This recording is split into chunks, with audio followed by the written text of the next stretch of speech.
Olá pessoal, boa noite. A paz do Senhor Jesus esteja em cada coração. Amém? Nós tivemos um problema técnico e não deu para estar ao vivo, em live, mas aí nós vamos estar gravando e enviando para vocês aí no grupo em nome de Jesus, ok? Nós vamos ter a nossa célula online e eu pedi para vocês lerem o livro de Atos, o capítulo 27, versículos de 1 a 44, capítulo 28, versículos de 1 a 10. Nós vamos estar falando sobre a viagem de Paulo, ok? Mas antes da gente iniciar com o texto sobre a viagem de Paulo, eu quero deixar um texto no livro de Salmos, capítulo 121, os versos de 1 a 4. É um texto conhecido para nossa meditação. Vou ler agora. Elevo os olhos para os montes.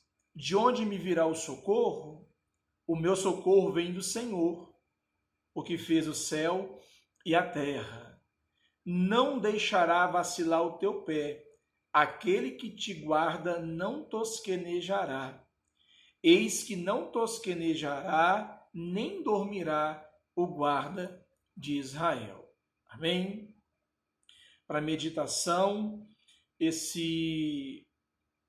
em meio a essa pandemia, essa peste que veio sobre todo o mundo, para nós estarmos alicerçados na palavra do Senhor, confiar no Senhor, que Ele está nos protegendo, nos conduzindo e nos abençoando a cada dia. Vamos falar um pouco sobre a viagem de Paulo. E a palavra de Deus, ela contextualiza sempre na nossa vida. Então, nós vamos tirar lições importantes para o nosso alimento diário. No livro de Romanos, capítulo 1, o versículo 14 a 16, e no próprio livro de Romanos, capítulo 15, o versículo 28. Esses versículos nos mostra que Paulo tinha um sonho de ir a Roma e depois ir para a Espanha. Então, eu gostaria que você meditasse nesses versículos, versículos do livro de Romanos. Amém? Então, vamos lá, para a viagem de Paulo. Deus havia dito a Paulo que o levaria a fim de testemunhar Cristo na vida dele, testemunhar a obra de Cristo na vida de Paulo. Podemos estar aí no livro de Atos 23, 11.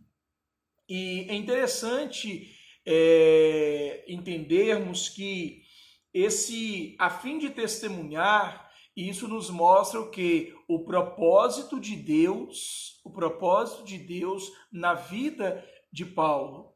Nós conhecemos a história de Paulo, sabemos que ele foi um homem que perseguiu a igreja de Cristo, que perseguiu os cristãos da época, e Paulo, ele os prendia e os levava para ficar no cárcere.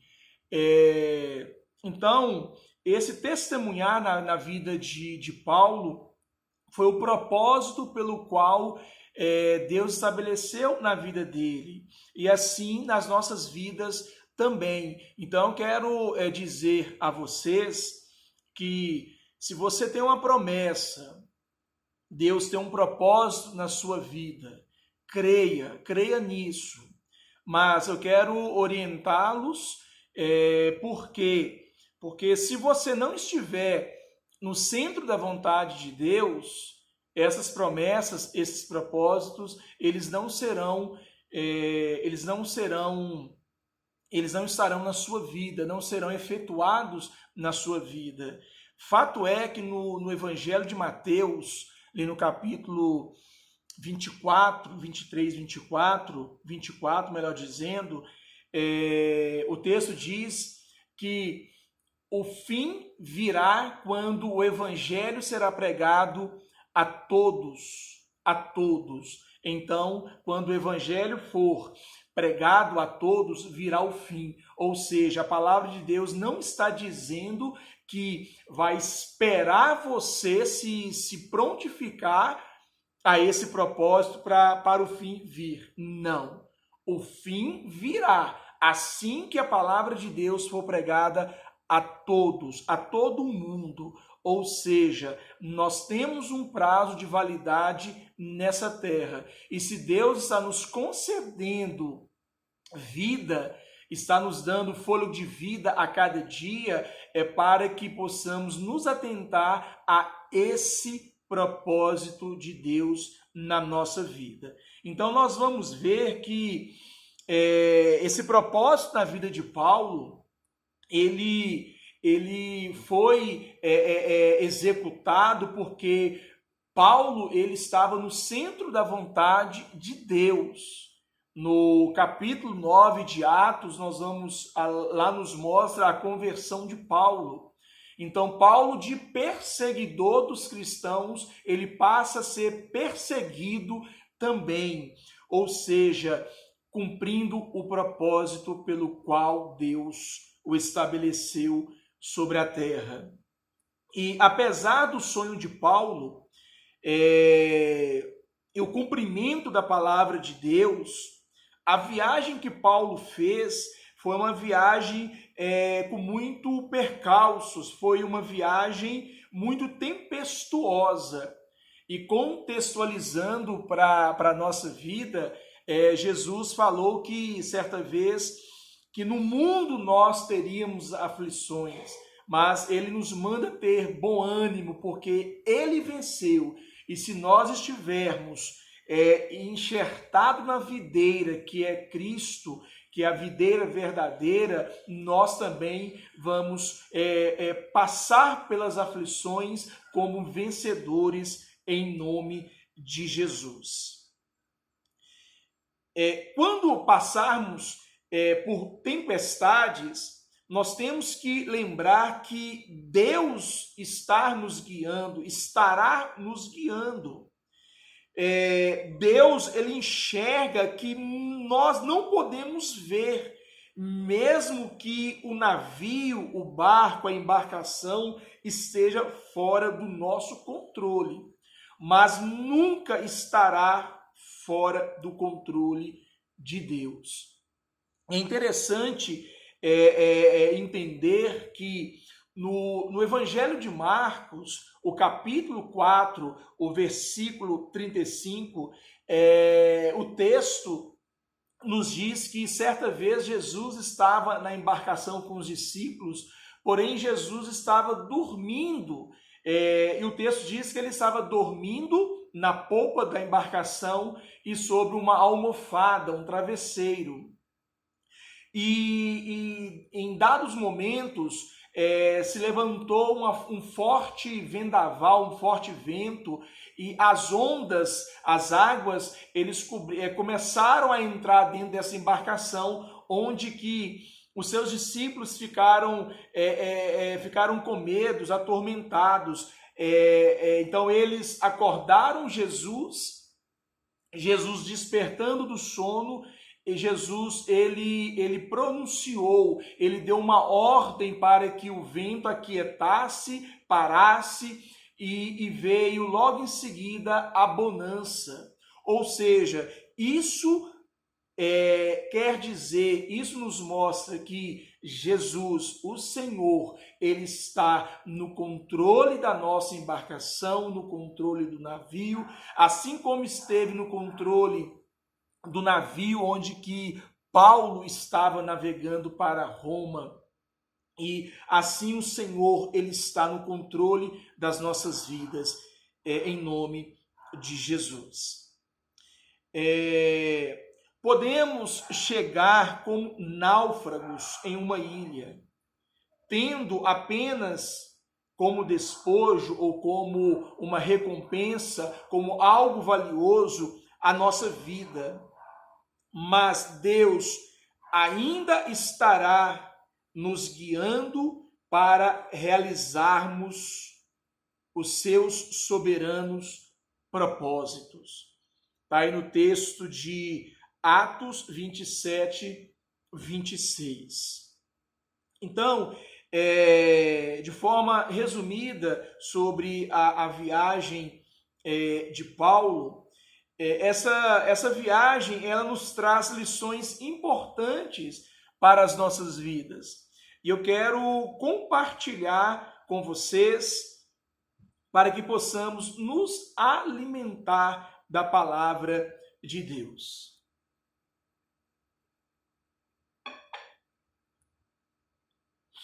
Então veja, a primeira, nós podemos tirar 3 lições dessa viagem de Paulo. A primeira lição: nas tempestades da vida, precisamos estar atentos aos sinais de Deus. Aos sinais de Deus. Atos 27, o verso 9 e 10.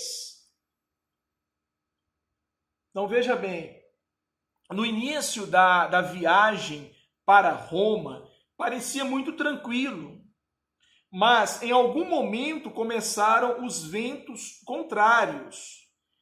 E Paulo, então, os admoestou, ou seja, Paulo admoestou a todos na embarcação, dizendo: vejo que a viagem vai ser trabalhosa, com dano e muito prejuízo, não só da carga e do navio, mas também da nossa vida.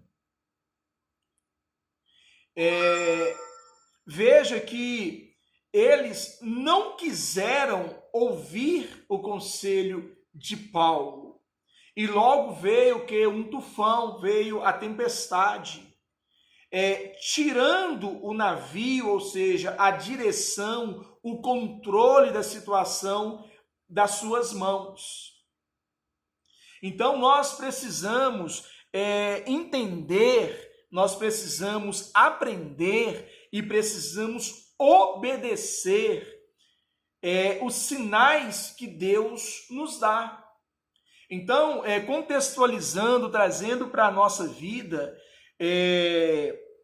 nós temos que obedecer os sinais que Deus nos dá, para que nós não naufragamos, ou seja, não naufragamos. Então, os sinais, Deus, ele nos fala de todas as maneiras, nos fala através da sua palavra, através do Espírito Santo, ele nos fala através de pessoas, e também ele nos dá sinais para que possamos estar apercebidos quanto uma situação adversa. Então, eu quero dizer a você que Deus tem trabalhado a nosso favor. Deus tem nos orientado, nos direcionado. Então, nós temos que estar apercebidos quanto a esses sinais para que a nossa fé não naufrague, que a nossa fé esteja alicerçada nele. Eu quero fazer algumas observações de sinais nas nossas vidas que poderão nos levar a naufragar na fé. Então, tudo, sem exceções, tudo que tem atrapalhado a nossa intimidade com o Senhor é um sinal.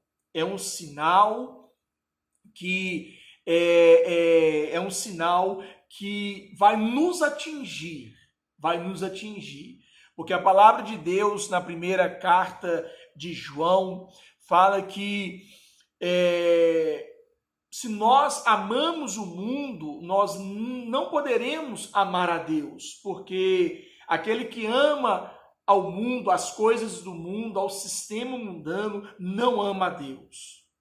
Então, que seja novelas, filmes, futebol, festas, amizades, namoros, relacionamentos, enfim, tudo que tem atrapalhado a nossa vida com Deus, o nosso devocional com Deus, a nossa vida, a nossa intimidade com Deus, com o Senhor, é um sinal que tem nos atrapalhado. Então, preste atenção nos sinais. Preste atenção.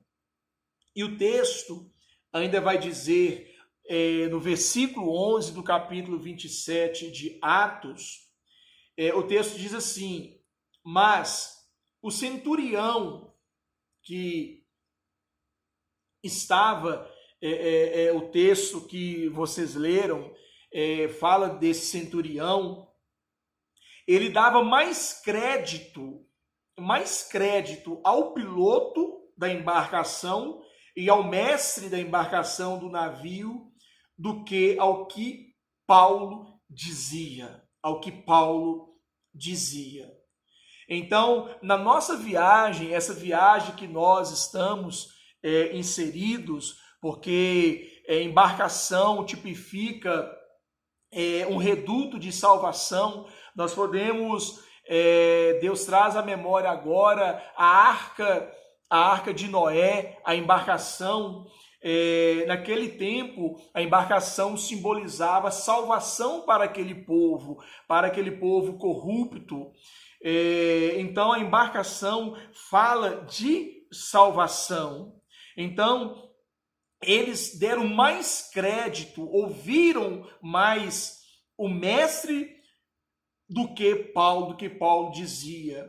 Então, nessa nossa viagem, nessa nossa vida, nessa nossa caminhada, nós precisamos buscar conselhos, orientações, nós temos que ouvir quem? Claro, ouvir a Deus em primeiro lugar, ao Senhor, ao Espírito Santo, mas ouvir também o seu pastor.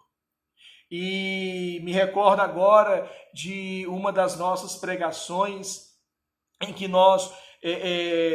que foi trazida ao nosso conhecimento a palavra ouvir, o seu significado. Não é simplesmente ouvir, entrar no ouvido de um lado e sair para o outro, não. Ouvir significa chamar, ou seja, obedecer, ouvir com atitudes, com ações sábias e inteligentes. Então, nós precisamos ouvir autoridades, ouvir autoridade espiritual sobre a nossa vida. E é claro, né, ouvir pessoas, conselhos, orientações de pessoas que andam com Deus, que tenham uma vida santa com Deus. E Deus me trouxe aqui um versículo em 1 de Reis, capítulo 12, onde que fala de Roboão. Roboão foi filho de Salomão, onde que houve a divisão do reino.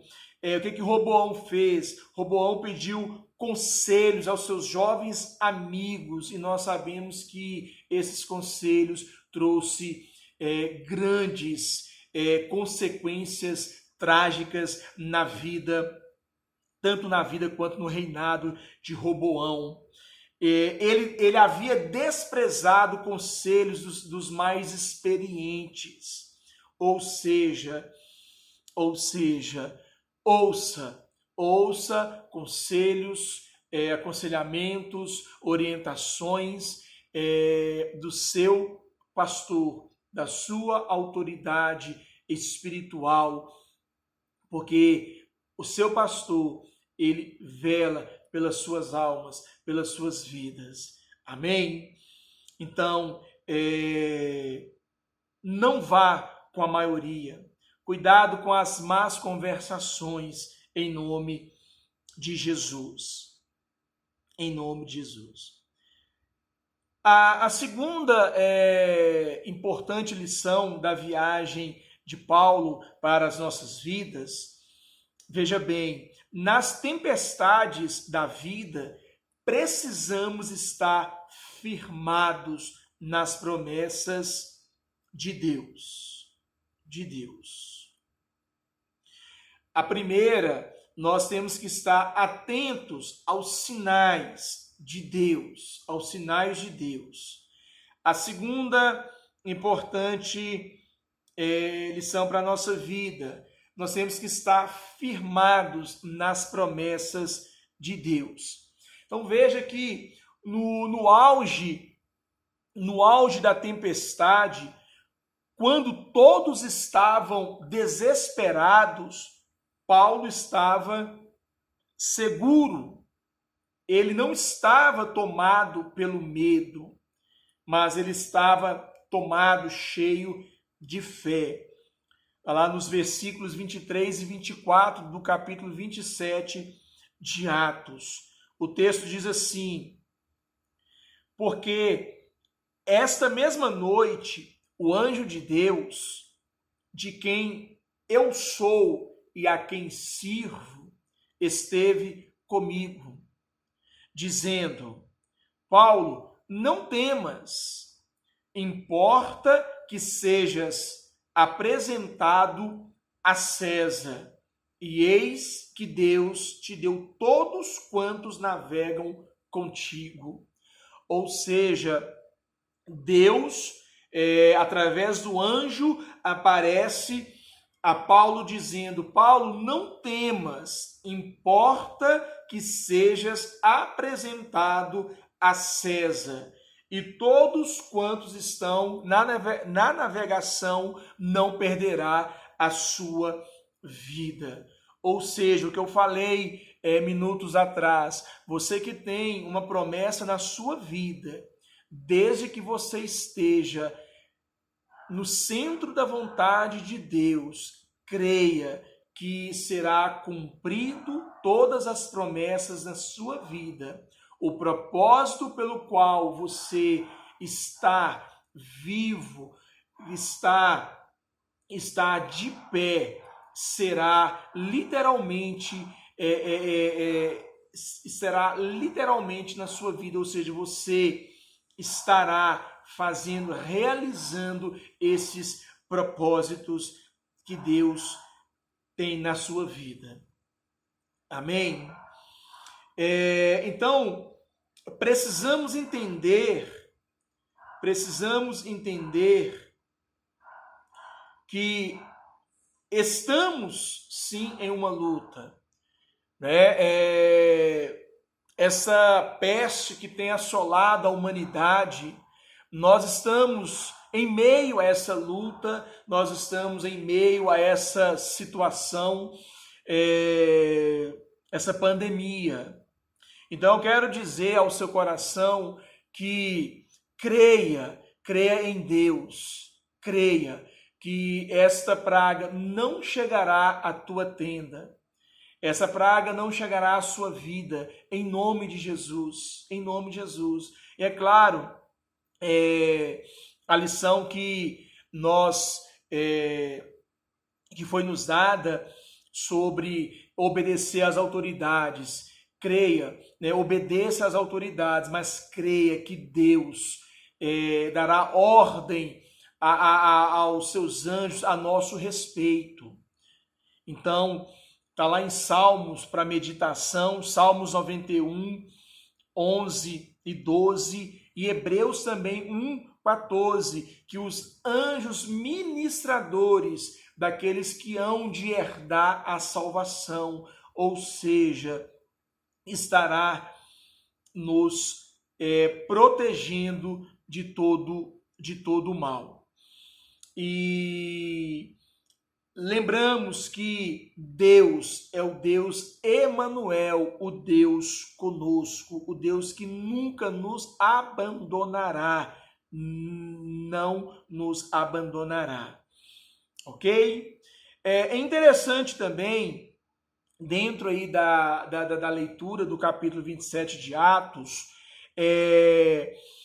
os homens da embarcação, eles lançaram âncoras, temendo ser lançados sobre pedras. É interessante que foram 4 âncoras, e essas âncoras, a utilidade das âncoras era para equilibrar a embarcação em meio à tempestade.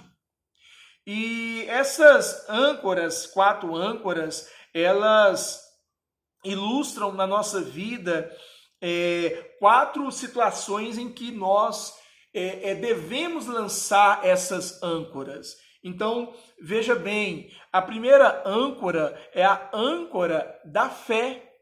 Está lá no versos 23 e 24.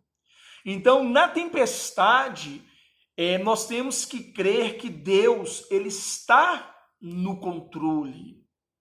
Está no controle.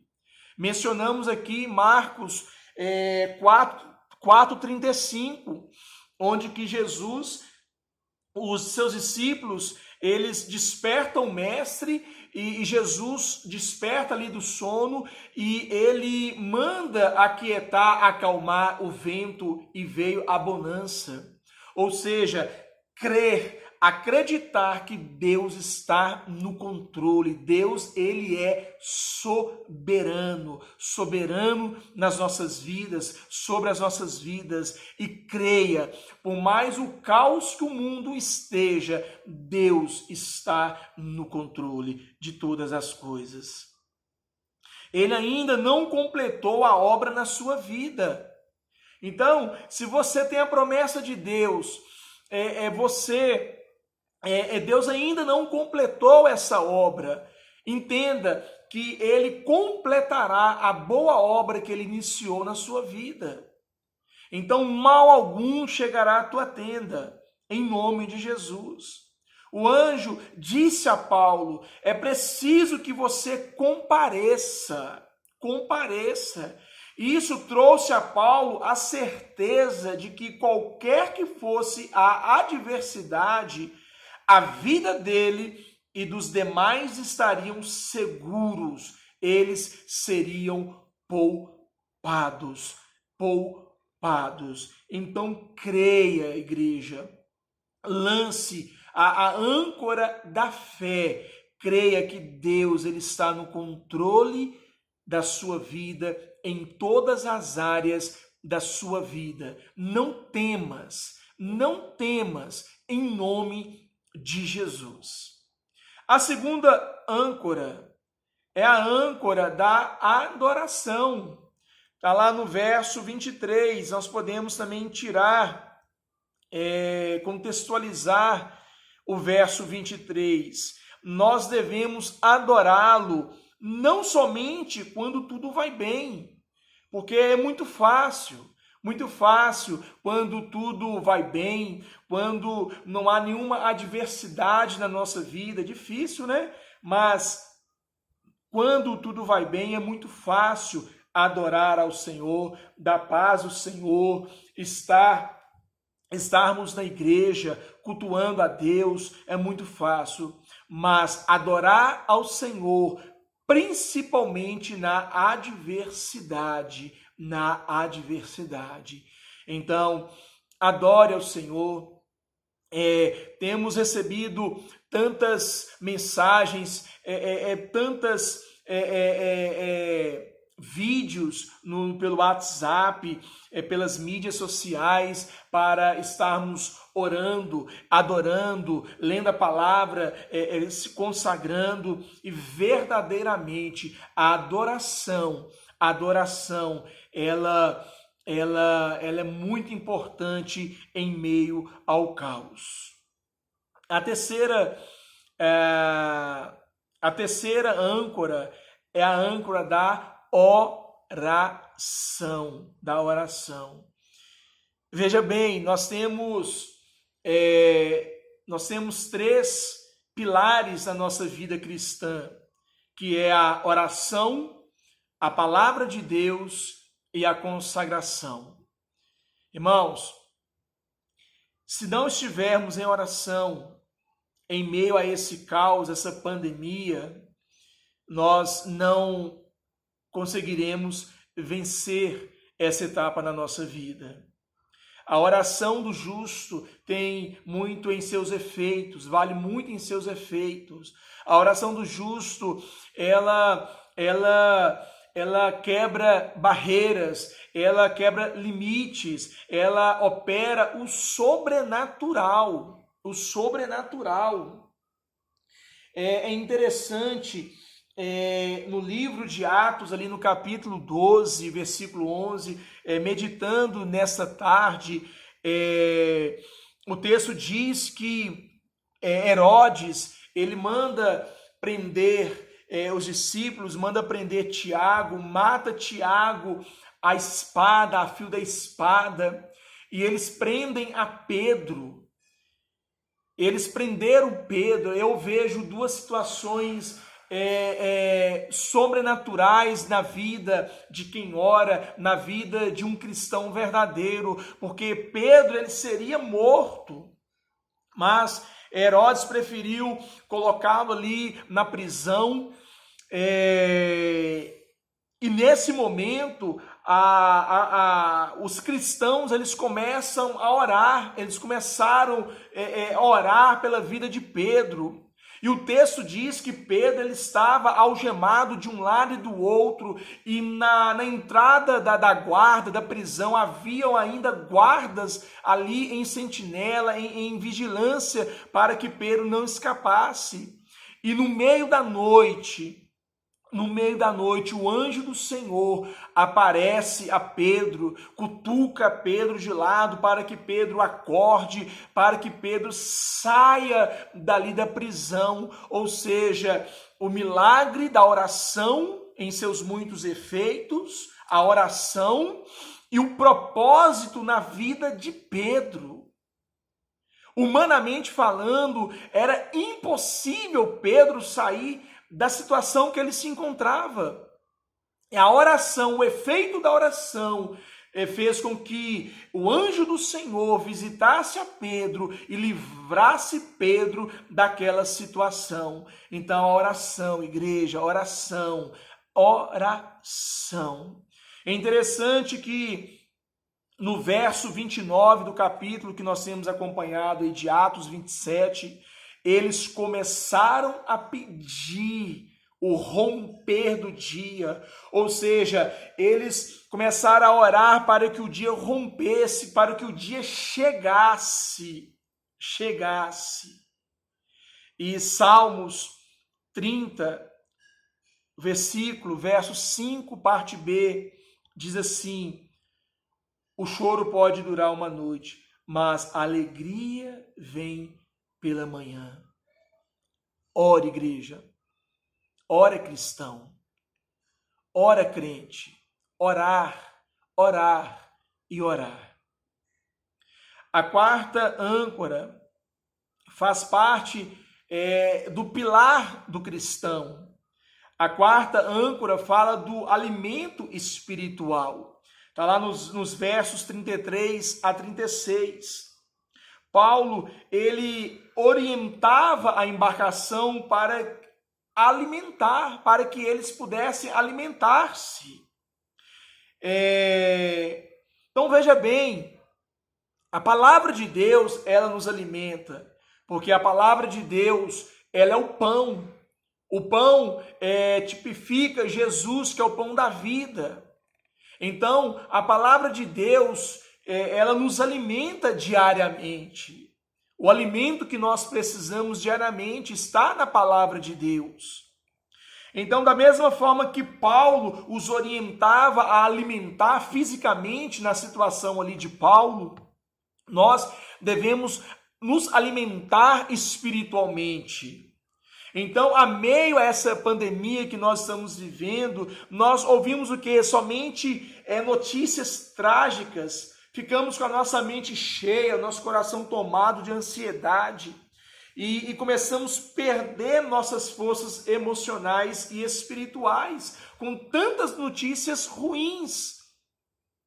Mas as Escrituras, a palavra de Deus, nos dão força e nos renova, nos traz o renovo necessário para o nosso dia a dia. Por isso que é imprescindível lermos a palavra, termos o nosso devocional, orarmos todo dia, igreja. Não deixe de orar, não deixe de orar, em nome de Jesus. E finalizando,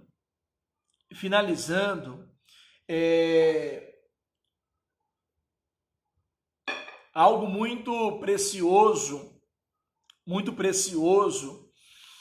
é a atitude de Paulo em meio ao naufrágio, em meio à tempestade, em meio a tudo que Paulo ele viveu nessa viagem para Roma. Nós aprendemos que na tempestades da vida nós precisamos nos posicionar como encorajadores, O que Paulo se prontificou a fazer é o que Paulo nos ensina. Em Atos 27, 22, ele se posicionou como agente da vida. Ele não acusou, mas encorajou a todos na embarcação, porque nenhuma vida se perderia. E quando ele chegou em Malta, ele chegou como prisioneiro, como náufrago, sem nada, porque ele havia perdido tudo no naufrágio. Tudo bens materiais. Claro que a vida dele, a nossa vida é um bem maior. E mesmo assim, com toda essa adversidade, ele ajudou as pessoas a se alimentarem, a se aquecerem. E depois de tudo isso, ele orou e, através da oração, ele curou o pai de Públio, que era o homem principal daquela ilha. E em respostas às atitudes de Paulo, em Atos 28, 10, lá vai nos mostrar que os homens do navio passaram a ouvir, ou seja, a obedecer os seus conselhos, e passaram a aceitá-lo, ou seja, como um homem espiritual, como um homem de Deus, um homem de credibilidade, ou seja, aceitar a sua liderança,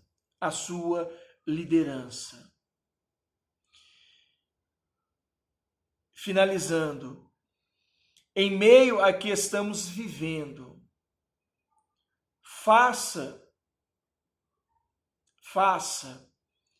lugar de oportunidades na sua vida.